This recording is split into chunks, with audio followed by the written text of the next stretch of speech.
As the seasons passed, Kaori's bond with the ocean deepened, and she traveled across distant shores, uncovering secrets that had long been forgotten. Her journey had led her to places where the sea and land were intertwined, where mythical creatures roamed and where ancient legends whispered in the waves. Each discovery brought her closer to understanding her role in the ocean's greater purpose. One day, Kaori received a mysterious call from the deep, a soft, melodic voice that reverberated within her very soul. The jellyfish that had become her constant companion quivered beside her, its glow pulsating as if answering the call. This was no ordinary summons. It was a call from the ocean's elders, the ancient beings who govern the hidden forces of the sea. With a sense of urgency, Kaori followed the trail of shimmering lights left by the jellyfish, diving deep into the waters where the sun could no longer reach. The currents pulled her toward an underwater temple, an ancient structure of coral and stone, its arches adorned with glowing seaweed and pearls. As Kaori entered, the waters around her seemed to hum with energy. Inside the temple, the elders awaited her. They were not creatures of flesh and bone, but ethereal beings made of living water, their forms shifting and flowing like the tides themselves. Their eyes, ancient and wise, fixed upon Kaori. "Kaori Ihara," the eldest elder spoke, his voice like the distant crashing of waves. "You have done much to restore the balance of the ocean. But the heart of the sea, though it has been returned to its rightful place, is still vulnerable. There are forces in the world that seek to corrupt its power." Kaori listened closely, her heart heavy with the weight of their words.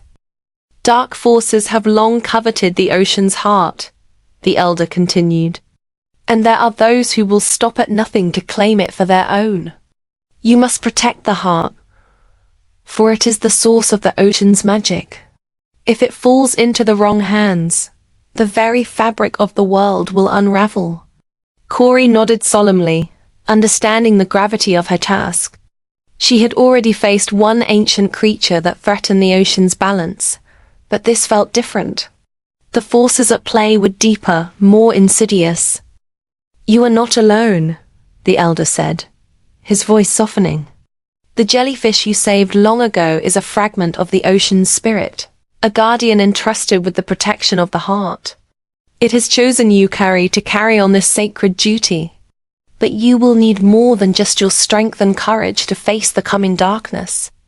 With a wave of his hand, the elder summoned a vision.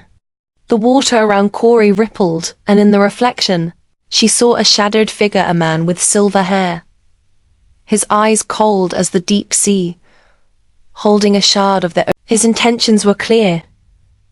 He sought to harness the power of the sea for himself, to control the magic that flowed through the world. "His name is Ryuto," the elder explained. "Once a protector of the ocean, he was corrupted by his desire for power. Now, he seeks to plunge the world into an age of chaos, to bend the ocean to his will. He is dangerous, Kaori, and he will stop at nothing to claim the heart for himself." Determined, Kaori stood tall. She had already faced the ocean's storms and creatures. But Ryuto was unlike anything she had encountered before.